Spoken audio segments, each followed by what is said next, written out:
Hey MVPs, Rico Knows here. Going to talk to you guys about the next team in the win totals videos, the future bets. We're looking at Texas Tech. Remember, I'm going alphabetical by conference. We're in the Big 12. We're finishing up all the teams in the Power 4, if you will. So I'm deep diving on Texas Tech today. Please, if you want to learn about all the other teams, just go to Patreon, hit the search bar. It's under the collections and type in the team of your choice, whatever team you're interested in, and it'll pop up every single video that I've made about that particular team. And you can see the deep dive on every team. Get your bets in before the season starts. We're going to win a ton of money. That's the reality of the situation. If you didn't see, just most recently, one of the lines moved, and it was for Indiana. The line moved. It was 5.5, and the odds were really in our favor to get paid if you were on the under. Now, Vegas has adjusted, and they're not paying you as well for the over. Posted a picture about it, posted a message and an announcement on Patreon. Please, guys, get on the values bets, get on the futures bets before they change the odds and Vegas wakes up. They don't know what they're doing right now, okay? They're not studying teams like I am. They don't know the players like I do. They don't do the research. It's the reality of the situation. It's why I exist. It's why you make money. Please, if you care about your money, watch the videos, take notes, and put your money where your mouth is. Now, that being said, we're looking at Texas Tech here. The over-under on the books is 7.5 wins. It's kind of a coin flip. You see, you almost have equivalent odds here. They're saying they're more than likely getting an over because it's a little deeper in the odds, and the payout's a little better on the under. Just so we're clear, you're still not in the positive money, but that's where it's at. 7.5 wins. Let's go look at last season. Last season, they won 7 games, but the 7 games included the bowl win. So they only won 6 games, and then they really showed out in that game. But I want to talk about last season. Texas Tech was everybody's dark horse in the Big 12. Hey, they're going to make it. They're going to be ranked. They're going to be one of the top 25 teams. Everybody believed in them, including me. And then they went out there and laid a complete egg. Now, was it their fault? Not necessarily. Some things went really wrong for Texas Tech last season. They lost their starting quarterback. And when you lose your starting quarterback in college football, 90% of the time, your season's not going to go the way you anticipated, the way it was projected to go. And that's exactly what happened. You lose your starting quarterback, and now you got to start someone else. Okay? You also lost your starting middle linebacker. There was a number of injuries that didn't work out, and it just did not come to, it didn't come to fruition. It didn't come together. Now, most coaches, and I've been watching Joey McGuire for a little bit here, and shout out to head coach Joey McGuire. If you don't remember him, he used to be on the Baylor staff. Matt Rule brought him in. This is a very accomplished high school coach. Matt Rule brought him in on the staff as a positions coach, I believe a linebackers coach, and then he got hired to be the head coach at Texas Tech, and everybody's kind of excited. But when you really pay attention, I think Joey McGuire is still learning how to be a head coach. One of the examples I want to give you guys is they were willing to give away games to get players 4 games experience. There's an emphasis. When I watch film, I see such a rotation in the first 4 games of the season or the last 4 games of the season where they're rotating players in and ensuring they're playing 4 games while preserving their red shirt. And that's great and all, as long as either the game is in hand or you've lost the entire season and you don't care if you lose these games. Then play whoever you want. And you can do that at the end of the year when you know you've not made it to a bowl game. But they didn't do that, man. They were making it to a bowl game. They obviously played against Cal in the bowl game. So what really happened is that first game on the road at Wyoming, I think they underestimated Wyoming. You go on the road, you can't be Wyoming at home. They're very good. It's elevation. You lose your linebacker. Your quarterback's trash, always hurt. And you go and lose that game in double overtime. And it was a wake-up call. But it was too late. You already had played enough guys to get them experience. You wanted to get some freshman experience and all this stuff. You treated Wyoming like it was an irrelevant game, and it really wasn't. It set the tone for the whole season.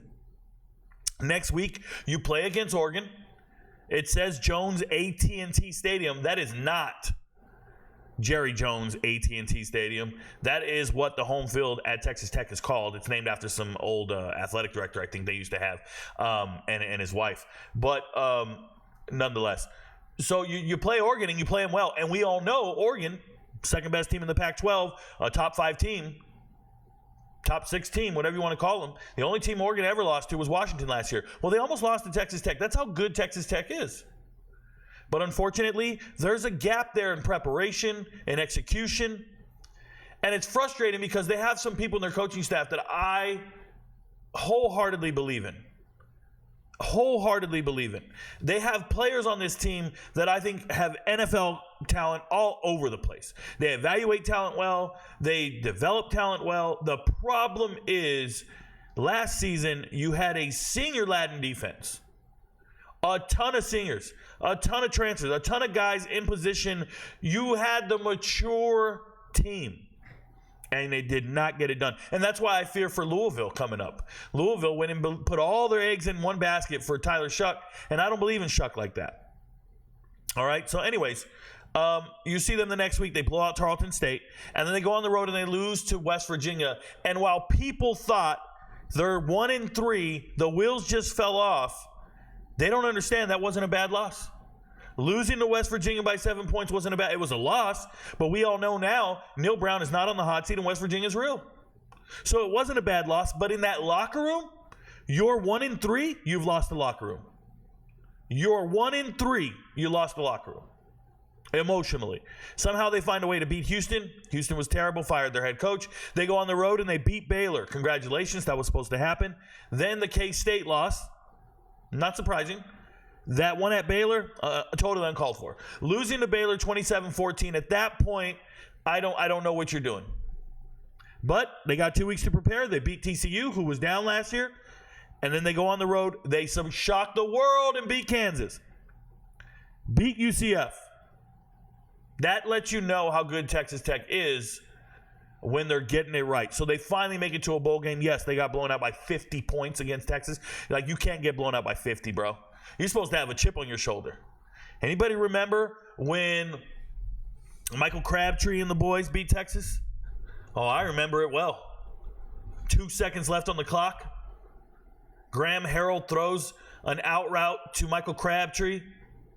One of the Legion of Boom safeties takes a terrible angle. He was wearing number 12 at the time. Misses on the play, and Michael Crabtree scores and wins the game. And when they interviewed the players from Texas Tech, they said, guys, we grew up wanting to go to Texas, and they didn't recruit us. 90% of us didn't have an offer to go to Texas. We wanted to win. There's no chip on these guys' shoulder, man. They're not trying to beat Texas. They lost by 50, bro. They weren't trying to be competitive. They're out here getting their backs blown out. But then you go to the bowl game. And the bowl game, for me, tells me who you really are. And I know a lot of people out there don't get this premise. But when I see a team in the bowl game, the transfers opt out. The NFL players opt out. So what you're left with on the field is who is going to be on your team next year. That's what you're left with on the field. Who is going to be your team next season? I don't want to hear about how they looked and, oh, so-and-so sat out. None of those people who sat out are not back on the team. What you saw on the field is who they are. The bowl game is the first game for the 2024 season. Not the last game for 2023. The first game for 2024. And if you look at it from that perspective, Texas Tech is building something. There's a lot of pieces here. So let's talk about it. Stats-wise, when we go look at their offense, B-Ren Morton. Mr. Morton, I started getting DMs about him early last year, and people tell me this kid was a great high school quarterback in Texas. We believe in him. He's ready. Tyler Shough's always injured. We want this kid in the game. I'm like, cool, man. Cool. Do you, boo-boo. Do you. 15 touchdowns, 8 interceptions. He is the number one quarterback on this team. He is injured. He's had an AC joint injury. He didn't play in the spring game. He didn't play most of the spring. He has been injured. You can't have an injured quarterback at Texas Tech because there's no backup. We'll get into the backups when I get to the depth chart. Shout out to Jake Strong, by the way. Jake Strong's down here. He's fighting for third string. With the starter out, with Tyler Shough transferring out, he's still fighting for third string. Running backs, they have one of the best running backs in America. Taj Brooks is him. That's a 1,500-yard rusher. But if you go and look at those carries, 290 carries. I guess if it ain't broke, don't fix it. Give him the rock. And shout out to Zach Kittley. If you guys don't know Zach Kittley up here, this is the offensive coordinator, Zach Kittley. Zach Kittley used to be the offensive coordinator at Houston Baptist. He was there with Bailey Zappi and the boys and the Stearns brothers at wide receiver. They all transfer to Western Kentucky with Tyson Helton, and Zach Kittley goes over there to be the offense coordinator. Go over there to help with this record-breaking offense. And we all know Bailey Zappi went out and threw for like 6,000 yards and all these crazy stuff. So then Zach Kittley, being from Houston Baptist, comes back to Texas. Going from the FCS, you went to Western Kentucky, you dominated, did some great things. Now you come back to Texas. And now you're the offensive coordinator at Texas Tech. So everybody's anticipating you throwing crazy numbers. Crazy numbers. And instead, you have 290 carries to your running back. I've never seen it. It's a difference in, I guess, personnel and scheme. But kudos to you for identifying who your NFL players are. Kudos to you for getting the ball to the right guy. Because Taj Brooks, over 5 yards a carry, right? But 290 touches and only 10 touchdowns. That's pretty bad. To me, that's just absolutely terrible. That's one touchdown every 30 carries. That's not good at the collegiate level. It's just not. I'm being real. You got to punch it in. You got to break away. You got to do something. There's a limitation there. And that's another guy. And shout out to Taj Brooks. Sat out all of the spring. So we can see other running backs. Cameron Valdez. Welcome back, bro. He jumped in the portal. It didn't work out. Now he's back on the team. This is the backup running back. I'm sure he wants more carries. I'm going to talk about two freshmen. And oh, my God, when I talk about them, you guys need to listen, okay? Wide receivers. Xavier White's in the NFL. Congratulations. Team's leading wide receiver. Jerand Bradley jumped in the transfer portal, and he's at Boston College. Good place to go. Congratulations. You wanted to get the hell out of here. I don't know why. Maybe because there's a lot of receivers, and he knows their receiver room is stacked. Absolutely stacked. You see this Koy Eakin guy? Koy, I'm going to talk about him in a Hidden Gems video. After I make this, I'm going to make a Hidden Gems video for YouTube, and I'm going to go in depth on him, so I don't want to do too much.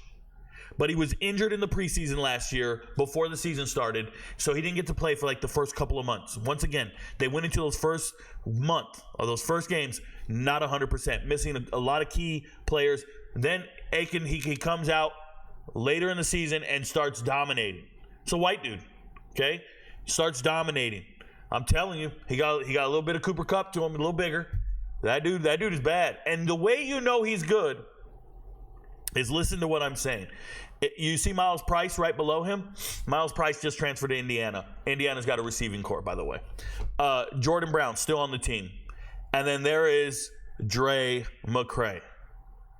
Please understand that the 6th best wide receiver at Texas Tech is Dre McCray.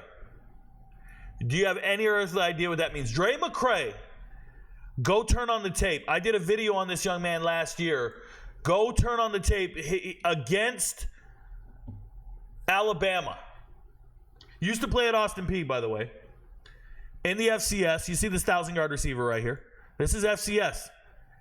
But what he did by himself to Alabama DBs, to NFL DBs, I watched it on tape and I just went, whoa, that kid is the truth. And he couldn't start at Texas Tech. Texas Tech's wide receiver room is so talented. It really is. And it gets better because when we talk about the depth chart, you're going to come across a third-string wide receiver right now in Micah Hudson. And Micah Hudson's got to find the field. Micah Hudson's a 5-star wide receiver. The first 5-star to ever go to Texas Tech.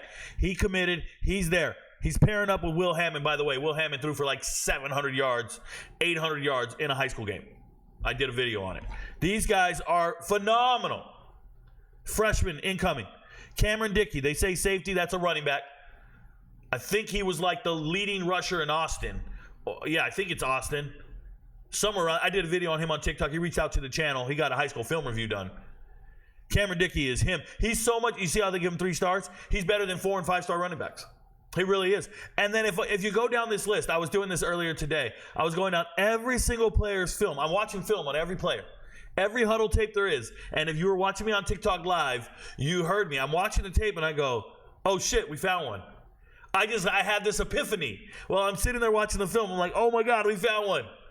And what I'm talking about is an absolute monster. Jacoby Williams down here, this athlete, 3 stars. You're tripping, bro. You're tripping. This man runs a 14.26, 110 high hurdles. I'm a track athlete. At least I was many, many years ago. I ran track in high school.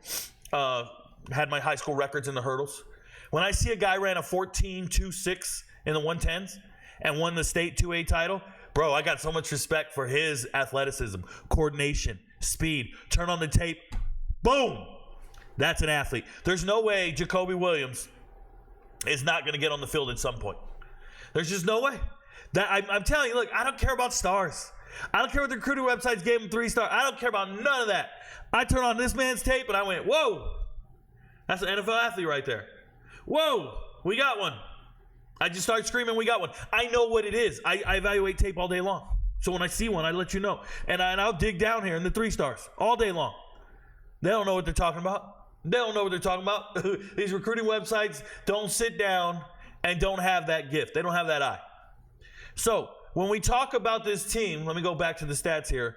The receiver room, the skill athletes at Texas Tech are comparable, if not better, than the vast majority of the Big 12. Than the vast majority of their opposition. I'll give you that. They're better than all of them. They really are. Defensively, Ben Roberts led the team in tackles last year. A lot of people want to think of Ben Roberts as like a Brian Urlacher type of dude. Not quite there. Yes, his high school tape is him playing wide receiver and linebacker and all this, but he's a little limited in mobility. Yes, he led them in tackles. He's fine. There's some athleticism missing. It's just tough. I like the kid a lot, though. I made a video about him because he was starting as a true freshman. CJ Baskerville, transfer from San Diego State, stud. He's not bad. Stud. Taylor Demerson in the NFL. A couple guys in the NFL not here. I want to talk about Braylon Lux. Braylon Lux transferring in. I think he might get an extra year of eligibility if I remember correctly. Him or Owens. But Braylon Lux, showing up into a defense that already had good players and somehow making it into 2 deep, it's pretty impressive to me. But let me move on to the depth chart so I can talk to you guys about it. Wide receivers, absolute monsters, studs out of this world. I think that when you pay attention and you see 5-star wide receivers being 3rd string, that should tell you how good that room is. That should tell you how good that room is. 5-star wide receivers are 3rd string. 2 of their starters are going to be some amazing wide receivers. They're going to be leading receivers at Boston College in Indiana, and then, or at least part of the crew. And then you start seeing guys like Dre McCray, who was once a 1,000-yard receiver. He's 2nd string. Jordan Brown, 2nd string. These are good wide receivers. Koy, like I said, I'm going to talk about Koy in another video. Here's what I need you guys to understand. In high school, over 2,000 yards receiving in 1 season. 30 touchdowns in 1 season. He's amazing. Then we got Caleb Douglas here. Caleb Douglas transferring in from Florida, 6'4". He is a good receiver. He started the first 5 games for Florida last year. And then he got injured, and he was done for the rest of the year. So that is a very good wide receiver. Like talent-wise, he's on point. Okay? The next guy is Joshua Kelly. Josh Kelly. How good is Josh Kelly? Well, let's just say Colorado wanted him out of the transfer portal so bad they broke rules. If you didn't hear, Colorado had to self-report themselves for a violation because they did a transcript pull on Joshua Kelly before he jumped in the portal. They did a transcript pull on a player that wasn't in the portal. Tell me if they're tampering. I just need to know if they're tampering. They claim they weren't tampering. They were just doing transcript pulls on every player that they thought they wanted who might jump in the portal. Yeah, you think? Joshua Kelly, former star wide receiver. He was like the 3rd string wide receiver at Fresno State. Okay, Fresno State had Copper. They had Moreno Copper, a complete monster, one of the very best. They had another guy, Remiglio. And then they had Joshua Kelly. So then Kelly transfers last year to Washington State, becomes the leading receiver for Cam Ward, and now he's in the portal again, and now he's here, and he's going to make plays. These guys, like, wide receiver room for these guys is amazing. I hope Zach Kidley figures it out and gets them there, but I think we need to give a lot of credit to Justin Johnson. And you guys probably don't know Justin Johnson. He goes by Coach, like Juice, right? That's his nickname, Coach Juice. Justin Johnson, I did a video on him on TikTok last year as well. And Justin Johnson is just dominating in recruiting to get a 5-star kid to come to your school to do things like this. But Justin Johnson was one of the very best wide receivers in the history of Houston back when who's the quarterback that has all the records? I want to get it right. Who is it? You guys know the kid's name. I don't remember his name right now. Has all the career records for passing. I forgot who it is. Oh, I don't remember. It'll come to me. Recently, played for the Vikings. That's terrible. 18,000 yards passing. 5,000 yards every single year. I forgot his name. But Justin Johnson was his second leading receiver. So this is a guy that I remember covering as a player. I remember making, content and making charts and keeping track of all the stats when he was a player. And now he's a coach and he's convincing these kids to come over here. I hope the kids know. Like, yo, you got a player. You got a coach. You got a real coach. It's the same way I feel about UCLA and Deshaun Foster. But anyways, back to the depth chart here. Ash. Calm down, Ash. Please, calm down. I apologize. The shakiest thing on this team is their offensive line. It's pretty, I guess it's okay. It's just in the Big 12, among all the offensive line I've looked at, it's very Arizona State-ish, if you will. Shout out to Sterling Porcher. No hate, no shade on any of these players, by the way. I'm just giving them, their assessment. I have my notes here. Let me pull this up. Sterling Porcher, here's what I put. I put former MTSU starter and former JUCO kid, and then I wrote not special. But he started every single game at MTSU, but he's a JUCO guy. Maurice Rodriguez, same thing. He's a huge kid, 6'7" or something. Doesn't really move me like that. Vinny Scurry is good. Shout out to Vinny. My notes on Vinny are stud. I literally wrote stud. This is a kid coming over from Toledo, and if you didn't know, Toledo has a pretty dominant offensive line in the MAC. I'm hoping he translates, but they had to go out and find some help on this side of the ball, on the right side. And that's great and all, but they don't have much. They don't have real returners here. Like Sheridan Wilson was the backup center, and he's never really played.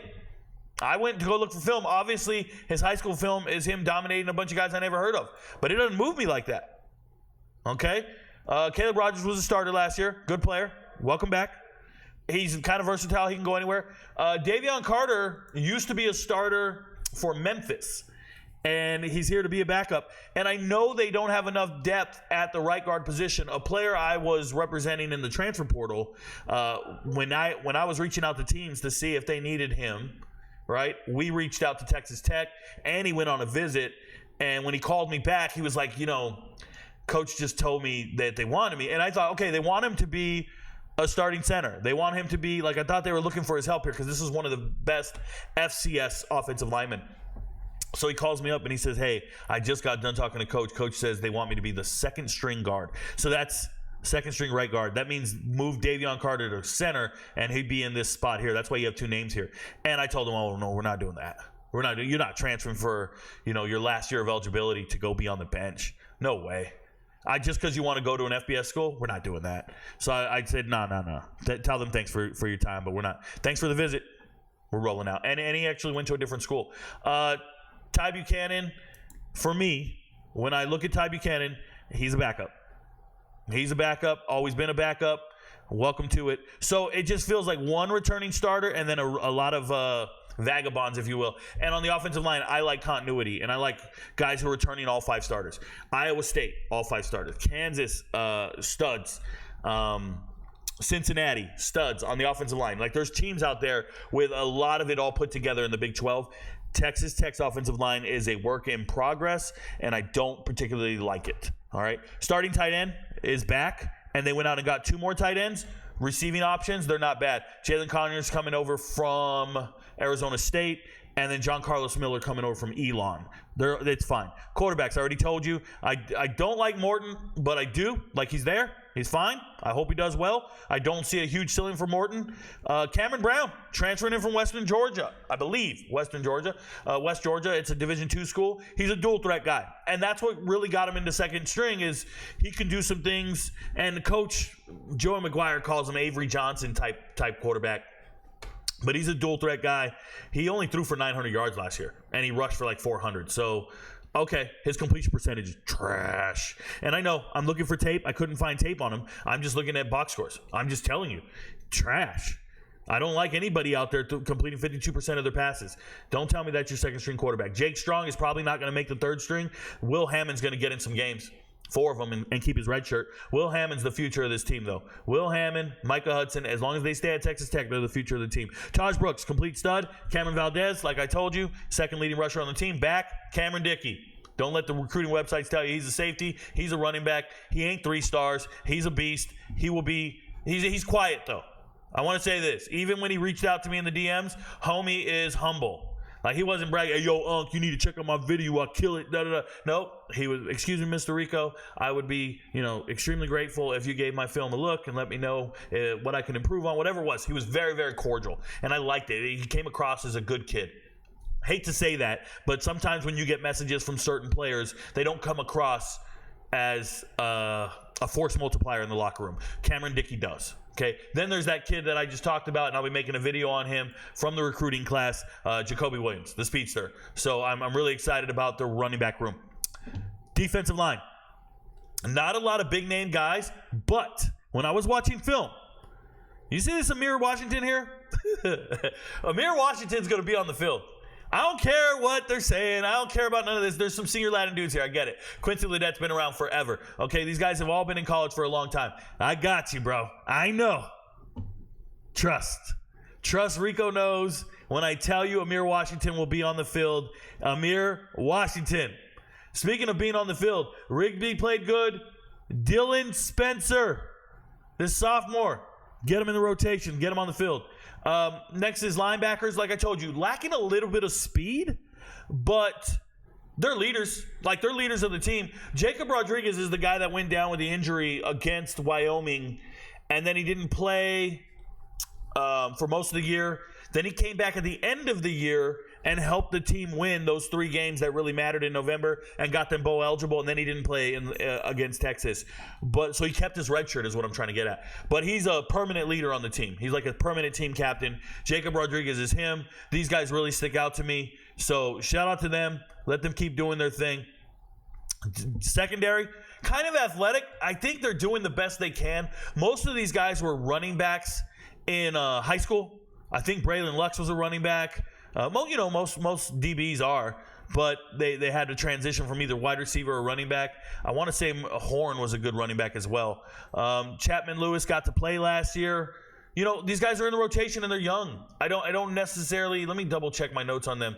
I don't want to say anything wrong, but AJ McCarty probably going to get another year of eligibility is what I wrote, because when he transferred, the NCAA told him he couldn't play initially, so he had to redshirt last year. But that guy's going to get another year of eligibility. So he'll be around for a little while, and he'll be a starter. He's a good player. So he was at Baylor for 3 years. All right. Marion Horn, I have my notes say, Oklahoma kid from Broken Arrow. Yeah, my notes right here say good running back. Good running back. Shout out to him. Lewis, and I'm sorry if I had the wrong position. I just said good running back because that's what I saw on tape. Lewis is also Lewis is weird to me. I think Lewis isn't fast. Lewis looks like, and the reason I say that is I went to go look up, they said he ran track. So anytime somebody ran track, I go look for their events, go look for their times, because that gives me a good gauge of how fast they are. Lewis ran 800 meters in the mile, bro. If you ran track, you know what kind of kids are running 800 meters in the mile. It's not the sprinters. He's not on the 4x1. He's a distance runner, bro. I remember running a mile, and it was like, I think I ran a 5:05 mile as a freshman. And the coach coming over to me going, if you just stick with this, you'll be a great mile runner. If you just stick with it, the next 4 years, you will be running in the 4s, right? Low 4:30, whatever he was saying to me. I was looking at this dude like, bro, distance runners get no pussy. Bro, we ain't doing this. You get no play. I'm not running no distance event. You tripping, man. I'm going to go run. The furthest I'm running is 300 hurdles. I'm not even, and I did the 4x4 a couple times, and the coach would be like, we need to get you on the 4x4. Nah, bro. I'm running 300 hurdles in the 110s. I'm good. There's girls in the stands I need to talk to, man. I was not trying to run no 800 or a mile, and this young man is a distance runner in the secondary. That's weird to me. He is 6'1", 180 pounds. I'm sure he's a great athlete and a great kid, and he was doing it for the good of the team. He might enjoy long walks on the beach and long runs, but I need DBs that are speed demons. I need DBs that are running under 11 flat in the 100 meters. I'm just saying. So there's concern there. Shout out to them in the transfer portal. Went out. I think I talked about the majority of these players. One player I want to point out that they got late in the portal is Mikael Harrison Pilot, former 4-star kid. They knocked him down 1 star, but he just came over from Houston after Houston lost their head coach, Willie Fritz, in that whole turnover. Here's Mikael coming over. So congratulations to him. Oh, DeBraylon Carroll, defensive lineman. Great depth from a defensive tackle. I think he's like 6 foot or shorter. When I watch him on film, he looks like a little stout, like a tree stump, if you will. But he's very good. He's been around for a long time. There it is. It says he's 6 foot. My bad. I'm not even reading the screen. 6 foot, 290. So he's just very stout in the middle, and he adds more depth to their defensive line. Congratulations to him. I hope it works out. That being said, love the recruiting class. Let's go look at the schedule for next year. So for next year, the over-under, once again, 7.5 wins. Are they going to go over or under that number? I'm telling you right now, they have an opportunity to start the season 5-0. They will start 5-0, best case scenario. They're going to play some young guys, whatever, but you beat or you face Abilene Christian at home, go on the road to Washington, at home against North Texas, at home against Arizona State, at home against Cincinnati. I think Cincinnati's a sneaky good team. I hope Texas Tech can beat them at home, the 3rd home game in a row. By then, they should have all the juices flowing, cylinder going. The only thing that can hurt them is if they lose their quarterback, like any team in America, right? But let's just say they're 5-0.